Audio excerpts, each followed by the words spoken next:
Indian health care system, దీని గురించి ఎంత తక్కువ చెప్పుకుంటే ఎంత మంచిది అంటుంటాం. సినిమాల్లో, టీవీలో డైలాగులు ఉంటుంటాయి కదా. ఇండియన్ హెల్త్ కేర్ సిస్టంలో మనకు జబ్బులు ఎక్కువగా వస్తుంటాయి. అంటే to the Indians, to the fellow Indians. ఎందుకంటే India is a tropical country. మనం ఈక్వేటర్కి దగ్గరలో ఉంటాం, వర్షం ఎక్కువ పడుతూ ఉంటుంది. And particularly southern side of ఇండియాలో కేరళ, కర్ణాటక, తమిళనాడు ఏరియాస్లో మనకు వెస్టర్న్ ఘాట్స్ ఉంటాయి. ఈస్టర్న్ ఘాట్స్ కలిసే point Anaimudi hills, Anaimalai hills, cardamom hills అని, శివరాయ్ హిల్స్ అని. అండ్ వెస్టర్న్ పార్ట్ ఆఫ్ కేరళలో పర్టికులర్లీ ఎన్నో రివర్స్ అక్కడ ఆరిజినేట్ అవుతూ ఉంటాయి. ఎన్నో రివర్స్కి హాట్స్పాట్స్ ఉంటాయి. వాటర్ ఎప్పుడు స్టాగ్నెట్గా ఉంటుంది. Viral diseases, fungal diseases, bacterial diseases ఎప్పుడు కేరళ, తమిళనాడు సదరన్ పార్ట్లు ఎక్కువగా ఉంటాయి.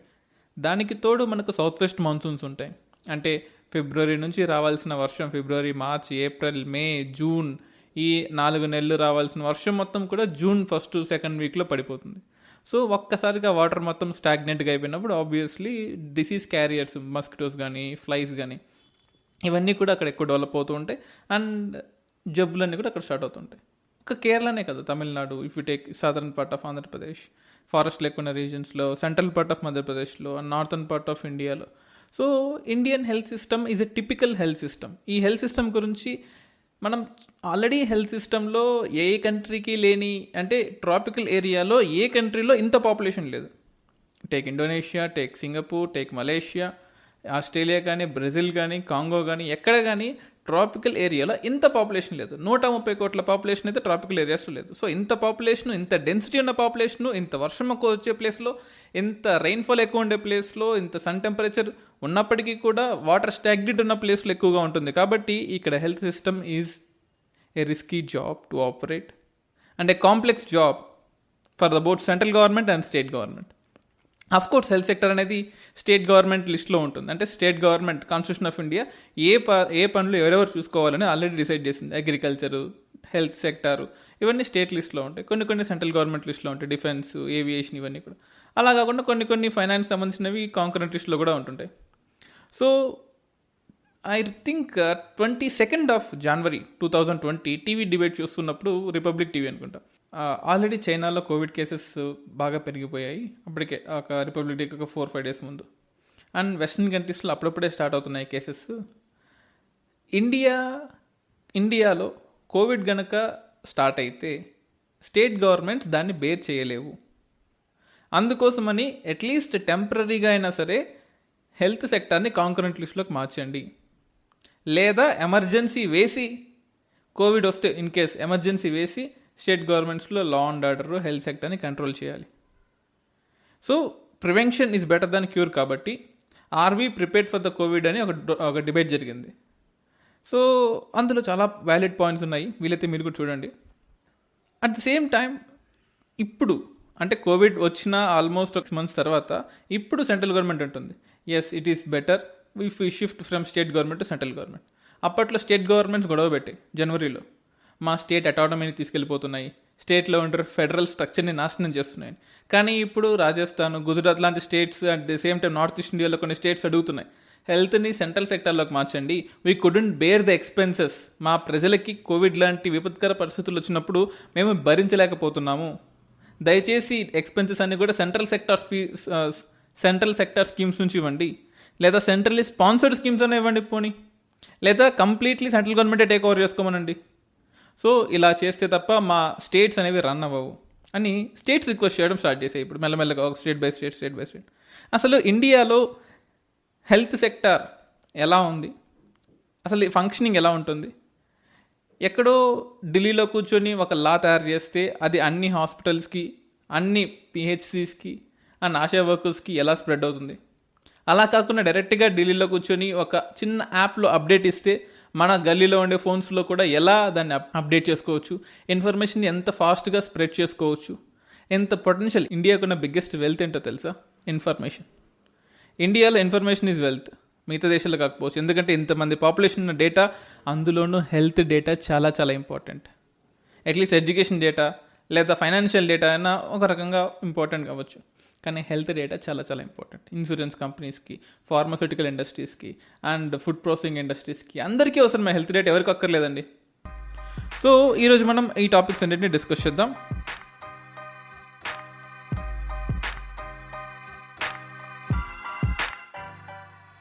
ఇండియా గురించి తెలుసుకుందాం అనుకుంటున్నారా? అయితే 32 ఎపిసోడ్స్తో UPSC radio season 3 India a book సిరీస్కి స్వాగతం. తెలుగు స్టేట్స్లో the one and only educational podcast show మన UPSC radio podcast. 21A of Indian constitution is our motto, giving free and affordable education. ఈ పాడ్కాస్ట్ని మీరు Jio Saavn, Gaana, Google podcast, Apple podcast, Spotify మ్యూజిక్స్లో కూడా వినొచ్చు. ఈ పాడ్కాస్ట్ యూపీఎస్సీ, ఏబిపిఎస్సీ, టీఎస్పీఎస్సీ చదివే వాళ్ళకి అండ్ కామన్ మ్యాన్కి ఇండియా గురించి మీడియాలో చూపించని వాటిని లేదా పేపర్స్లో ఇవ్వని వాటిని తెలుసుకోవాలనుకుంటే ఈ పాడ్కాస్ట్ మీకోసం. All about India you will know in this 32 episode series of podcast. And I'm your host Dinesh Dindakurthi. I'm a blogger, RTI activist and civil services faculty. మన పాడ్కాస్ట్లో ఏమైనా చేంజెస్ చేయాలనిపిస్తే అండ్ మీకు నచ్చిన షోస్ని, మీకు నచ్చిన కాన్సెప్ట్స్ని ఇంక్లూడ్ చేయాలనిపిస్తే, ఎగ్జిస్టింగ్ ఉన్న షోస్లో ఏదైనా ఇంప్రూవ్మెంట్స్ కావాలనిపిస్తే కింద ఇచ్చిన డిస్క్రిప్షన్లో ఉన్న గూగుల్ ఫామ్ లింక్ని ఓపెన్ చేసి మీ వాల్యుబుల్ సజెషన్స్ని అండ్ కామెంట్స్ని దానిలో పెట్టండి. ఒకవేళ మీరు ఆల్రెడీ చేసినట్లయితే థ్యాంక్ యూ సో మచ్. ఒకవేళ చేయకపోతే దయచేసి 2 minutes ఆఫ్ యువర్ వాల్యుబుల్ టైమ్ని స్పేర్ చేసి మన పాడ్కాస్ట్ గ్రోత్కి హెల్ప్ చేయండి. So let's go. మనకు ministry of health and family welfare is a nodal agency అంటే అఫ్ కోర్స్ అదేం కార్పొరేట్ అఫేర్స్ లాగా రిలేషన్స్ గురించి డీల్ చేయదు. హ్యూమానిటేరియన్ గ్రౌండ్స్లో ఎవరెవరికి ఎంత హెల్ప్ కావాలి, ఎంత ఫండింగ్ కావాలి, ఎలా ఫండింగ్ తయారు చేసుకోవాలి అండ్ హాస్పిటల్స్ని ఎలా బిల్డప్ చేసుకోవాలి, దానిలో department of health, family welfare చేస్తుంది. అండ్ ప్రివెన్షన్ అంటే ఇండియాలో ఎవరెవరికి జబ్బులు ఎప్పుడు వస్తాయి, రాకుండా ఏం చేయాలి, ప్రివెన్షన్ అండ్ వ్యాక్సినేషన్ ఎలా ఉండాలి. ఈ మధ్య నాన్ కమ్యూనికబుల్ డిసీజెస్ కూడా విపరీతంగా పెరిగిపోతున్నాయి. కమ్యూనికబుల్ డిసీజెస్ ఓకే, దాన్ని మనం ఎలాగో ఆపలేం, అట్లీస్ట్ ప్రివెన్షన్ చేసి ఆపచ్చు. బట్ నాన్ కమ్యూనికబుల్ డిసీజెస్ మన చేతుల్లో ఉన్నాయి. వీ నో ఏం తింటే ఈ జబ్బులు వస్తాయి, బీపీ, షుగర్స్, క్యాన్సర్స్. ఒకప్పుడు కేవలం రిచ్ మ్యాన్స్ డిసీజ్ ఉండేది, బట్ ఇప్పుడు పూర్ మ్యాన్స్ డిసీజ్గా మారిపోయింది. అంటే జంక్ ఫుడ్ తింటే ఒకప్పుడు ఈ నాన్ కమ్యూనికబుల్ డిసీజ్, ఒబెసిటీ కానీ, క్యాన్సర్ కానీ ఇలా వచ్చాయి. కానీ ఇప్పుడు మనం వాడే pesticide, fungicide, weedicide, herbicide food తినడం వల్ల ఎవరికైనా వస్తున్నాయి ఈ జబ్బులు అనేది. సో వీటన్నిటి గురించి రీసెర్చ్ అండ్ డెవలప్మెంట్ ప్రతి ఒక్క స్టేట్లో పెట్టడం ఇంపాసిబుల్ కదా. ఏ స్టేట్కి ఆ స్టేట్ ఫ్యామిలీ వెల్ఫేరు, ఏ స్టేట్కి ఆ స్టేట్ ప్రివెన్షను, నా స్టేట్లో ఈ జబ్బులు ఉన్నాయి, నా స్టేట్కి ఆ స్టేట్ రీసెర్చ్ అండ్ డెవలప్మెంట్ మీద ఖర్చు పెట్టలేదు. ఫర్ ఎగ్జాంపుల్ కేరళ ఉంది. కేరళలో ఉండే ఫండ్స్ అన్నీ కూడా ఇన్ఫ్రాస్ట్రక్చర్ మీద ఖర్చు పెడుతున్నారు. మీకు తెలిసే ఉంటుంది, కొచ్చి నుంచి తూత్తుకుడికి అండ్ కొచ్చి నుంచి ధనుష్కోడికి వెళ్ళే రోడ్ కోసం almost 6% of Kerala's GDP invest చేస్తున్నారు. కానీ అన్ని స్టేట్స్లో అలా ఉండదు కదా. ఆంధ్రప్రదేశ్లో, తమిళనాడులో రోడ్ వేస్ కోసం అంత ఇన్వెస్ట్మెంట్ పెట్టారు, ఎందుకంటే ఆల్రెడీ వెల్ లైడ్ రోడ్ వేస్ ఉన్నాయి. ఇక్కడ వాళ్ళకి హెల్త్ సెక్టర్ మీద డెవలప్మెంట్ అవసరం. అంటే ఒక్కో స్టేట్లో ఒక్కో ప్రయారిటీ సెక్టర్స్ ఉంటాయి. అన్ని స్టేట్స్కి సెంట్రల్ గవర్నమెంట్లో కూర్చొని మీ అందరూ హెల్త్ మీద 10 కోట్లు ఖర్చు పెట్టండి, ఎడ్యుకేషన్ మీద 20 కోట్లు ఖర్చు పెట్టండి కుదరదు. ఒక్కో స్టేట్కి ఒక విధమైన పాలసీస్ ఉంటాయి. ఆ పాలసీస్ అన్నీ ఆ స్టేట్ గవర్నమెంటే డిసైడ్ చేసుకోవాలనుకుంటే కష్టం, అలానే సెంట్రల్ గవర్నమెంట్ డిసైడ్ చేయాలన్నా కష్టం. సో ఇద్దరు కలిసి డిసైడ్ చేస్తేనే మంచిది. అందుకోసమే ఈ హెల్త్ సెక్టర్ అనేది అటు స్టేట్ లిస్ట్లో కాకుండా ఇటు సెంట్రల్ లిస్ట్లో కాకుండా కాంకరెంట్ లిస్ట్లో ఉండడం మంచిది అని చాలామంది సజెస్ట్ చేశారు. And department of health and family welfare, department of AIDS, department of health and research, ఈ 3 డిపార్ట్మెంట్స్ ఇండియాలో one of the famous departments. Famous అంటే హ్యూమన్కి డైరెక్ట్గా inter relation. At least department of AIDS అందరితో రిలేషన్ అవ్వకపోవచ్చు, but department of health and family welfare, department of health research, ఈ 2 departments ఎప్పటికప్పుడు మనకి టచ్లోనే ఉంటాయి. ఒక డిపార్ట్మెంట్ ఏమో ఎప్పటికప్పుడు రీసెర్చ్ అండ్ డెవలప్మెంట్ చేస్తుంటుంది. కొత్త వ్యాక్సిన్లు ఎలా తీసుకురావాలి, కొత్త జబ్బులు ఎలా వస్తున్నాయి, ఎలా పుడుతున్నాయి, కొత్త యానిమల్స్ ఏమైనా ఉన్నాయా, మనిషి యానిమల్ కాన్ఫ్లిక్ట్ ఏమైనా జరుగుతుందా, లేదా వాటి స్పేస్లోకి వెళ్ళి మనం ఏమైనా ఎక్స్ప్లాయిట్ చేస్తున్నామా, అంటే ఫారెస్ట్లోకి వెళ్ళి ఏదైనా జంతువుల్ని చంపుతున్నామా, చంపుతుంటే కొత్త జబ్బులు, కొత్త వైరస్లు హ్యూమన్లోకి అడాప్ట్ చేసుకుంటే వచ్చే పర్యవసనాలు ఏంటి, అంటే కోవిడ్ లాంటి కేసెస్ అనమాట. ఇది చైనాలో జరిగింది, బట్ ఇండియాలో కూడా కొన్ని ఇన్ఫ్లుయెన్జర్స్ ఉంటుంటాయి కదా, అవి ఎప్పుడెప్పుడు జరుగుతున్నాయి, జీకా వైరస్ ఎప్పుడు స్టార్ట్ అయింది, ఎక్కడ ఎండ్ అయిపోయింది, దాని తగ్గట్టు రీసెర్చ్ చేయడము. అంటే అడ్మినిస్ట్రేటివ్ కేసులన్నీ కూడా department of health and family welfare చూసుకుంటుంది. ఇప్పుడు జరుగుతున్న డిబేట్ ఏంటంటే, కోవిడ్ తర్వాత మనం ఎన్నో లెసన్స్ తెలుసుకున్నాం. కోవిడ్ ముందు department of health and family welfare ఒకలాగా పనిచేసేది, కోవిడ్ తర్వాత కంప్లీట్లీ మారిపోయింది. తెలుసుకున్నాం, మన తప్పులు ఏంటో తెలుసుకున్నాం, అడ్మినిస్ట్రేటివ్గా మనం చేయాల్సింది ఏంటో మనకు అర్థమైంది. సో ఇప్పుడు స్టేట్ గవర్నమెంట్స్కి గైడెన్స్ ఇస్తుంది ప్రస్తుతానికి ఈ కోవిడ్ టైంలో హెల్త్ ప్రోగ్రామ్స్ మీద. సెంట్రల్లీ స్పాన్సర్డ్ స్కీమ్స్ ఏమున్నాయి, సెంట్రల్ సెక్టార్ స్కీమ్స్ ఏమైనా ఉన్నాయి, మెడికల్ ఎడ్యుకేషన్ మీద ఎంతెంత ఖర్చు పెట్టుకోవాలి, హెల్త్ ఇన్ఫ్రాస్ట్రక్చర్ ఏ స్టేట్స్లో ఎంత డెవలప్ చేయాలి, ఆ చాయిస్ స్టేట్ గవర్నమెంట్స్కి వచ్చేస్తుంది. మీరే చేసుకోండి. మీకు కావాల్సిన అమౌంట్ని కోట్ చేయండి. ఆ కోట్ చేసిన అమౌంట్ వీలైతే సెంట్రల్ గవర్నమెంట్ గ్రాంట్స్ రూపంలో ఇస్తుంది, లేదా అప్పు ఇస్తాము, లేదా అప్పు ఇప్పిస్తాము, ఏదో ఒకటి చేసి మీ డబ్బులు మీకు ఇస్తాం. That is what central government is doing right now. India's national health policy one of the biggest policies. ఎందుకంటే ఏ దేశంలో ఇన్ని కేసులు ఉండవు, ఇంతమంది పాపులేషన్ ఉండరు. బ్రెజిల్ లాంటి కంట్రీస్లో హెల్త్ని పెద్దగా పట్టించుకోరండి. అంటే అక్కడున్న ప్రావిన్సెస్, అక్కడున్న స్టేట్స్ తీసుకుంటాయి, బట్ మనంత సోషలిస్ట్ ప్రిన్సిపల్స్ వాళ్ళకి లేవు. Of course Brazil is not completely capitalistic, but వాళ్ళకి కావాల్సినవన్నీ కూడా వాళ్ళ ప్రజలే చూసుకుంటారు. సెంట్రల్ గవర్నమెంట్ పెద్దగా హెల్ప్ చేయదు. ఎందుకు బ్రెజిల్ చెప్తున్నానంటే, మనలాంటి కంట్రీ బ్రెజిల్ కాబట్టి, మనలాంటి కంట్రీ మెక్సికో కాబట్టి. ఎందుకు? ట్రాపికల్ ఏరియాస్లో ఉండాలి, పాపులేషన్ ఎక్కువ ఉండాలి, సేమ్ మెంటాలిటీ ఉండాలి, డెవలపింగ్లో ఉండాలి. అటువంటి కంట్రీస్ తీసుకున్నట్లయితే ఇండియా నెక్స్ట్ వచ్చే కంట్రీ. సో ఇండియాలో ఇంతమందికి అంటే ఎక్కడ ఎవరికి ఏం జరిగినా సరే central government is responsible in India. ఎందుకంటే మన నేషనల్ హెల్త్ పాలసీ అలా డిజైన్ చేసింది. Our national health policy of India ఏం చెప్తుందంటే, a doctor should be acting as a professional. The primary health care centre should be acted or treated to the consumers అంటే మనకు patients అని ఇక్కడ, with complete professionalism. And every doctor should have integrity. ఇది నేను చెప్పింది కాదు, national health పాలసీలో కాంటాక్ట్స్లో ఉంటుంది. ఎథిక్స్ మెయింటైన్ చేయాలి. ఎథిక్స్ అంటే ఎథిక్స్ అండ్ ఇంటిగ్రిటీ కాదండి, మనం యూపీఎస్సీలో చదివే ఎథిక్స్ కాదు, మెడికల్ ఎథిక్స్ ఉండాలి. ఈక్విటీ ఉండాలి, అంటే అందరినీ ఒకేలా ట్రీట్ చేయాలి. రిచ్ మెన్కి సపరేట్గా, పూర్ మెన్కి సపరేట్గా, and whether he can afford, whether he can deny the service, అలా కాకుండా ఇన్క్లూజివ్ డెవలప్మెంట్. అంటే ఇన్క్లూజివ్ని మనం ఎప్పుడో ఒక 30 ఏళ్ళ ముందే చేసింటే ఇప్పుడు అసలు ఈ గొడవ వచ్చేదే కాదు. అఫోర్డబిలిటీ. ఇండియాలో బిగ్గెస్ట్ ప్రాబ్లం ఏంటి తెలుసా? Out of pocket expenditure. Central government, state governments రకరకాల స్కీమ్స్ ఏం చెప్తున్నాయి?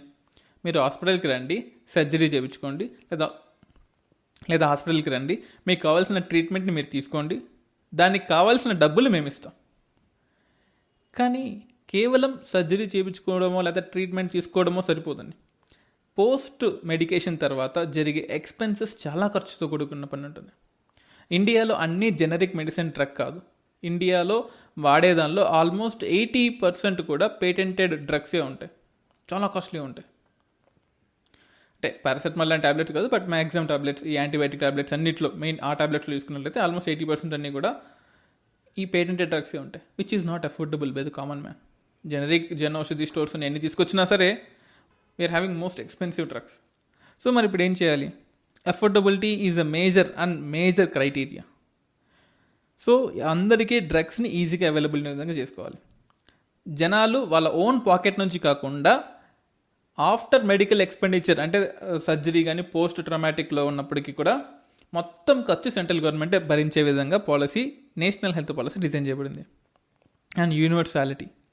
ఇండియాలో ఉండే ప్రతి ఒక్కరికి కూడా వైద్యం అందాలి. ఆ వైద్యము ఆ స్టేట్లోనే, ఆ డిస్టిక్లోనే, మీ పింక్ కార్డు లేదా మీ వైట్ కార్డు ఎక్కడ ఉంటే అక్కడ మాత్రమే కాకుండా మీరు ఏ ఊర్లోకి వెళ్ళి వలస వెళ్తే ఆ ఊర్లో మీకు హెల్త్ అందే విధంగా చూసుకోవాలి.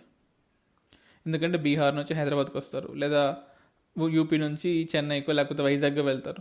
సో వాళ్ళు ఆ ఊర్లో, అంటే వాళ్ళ సొంత ఊర్లో ఉన్న కార్డులు తెచ్చుకుంటారు, బీహారో యూపీ కార్డులు తెచ్చుకుంటారు, కానీ ఇక్కడ వ్యాలిడ్ అవ్వవు. ఏదైనా అవసరం వస్తే they have to go back, లేదా వాళ్ళు భరించాలి, లేదా అవుట్ ఆఫ్ పాకెట్ ఎక్స్పెండిచర్ వాళ్ళు సొంత ఖర్చులు పెట్టుకుని ప్రైవేట్ హాస్పిటల్స్కి వెళ్ళాలి. అలా కాకుండా 1 రేషన్ 1 కార్డు, 1 రేషన్ 1 ఓటు ఇలా సెంట్రల్ గవర్నమెంట్ చెప్తూనే ఉంది కదా. అలాగే కోవిడ్ క్రైసిస్ టైంలో ఒక రేషన్ కార్డు ఉంటే మీరు ఎక్కడైనా రేషన్ తీసుకోవచ్చు, అలాగే ఎక్కడైనా హెల్త్కి సంబంధించిన అడ్వైజరీస్ పొందొచ్చు. Central government and state government ఇద్దరు చెప్తున్నారు. So this is one of the greatest step that central government has taken in the recent years. అలాగే అకౌంటబిలిటీ ఉండాలి. ఇవన్నీ కూడా చెప్పడానికి బాగానే ఉంటుంది, బట్ ఎంతవరకు ఆన్ ఫీల్డ్ రియాలిటీలో ఉన్నాయనేది మనకు బాధేస్తుంది. If you see Indian health care market తీసుకుంటే, ఆల్మోస్ట్ హెల్త్ కేర్ మార్కెట్ అండి, it can be private and public. Of course పబ్లిక్లో చాలా తక్కువ, ప్రైవేట్ ఎక్కువ ఉంది. $134 ట్రిలియన్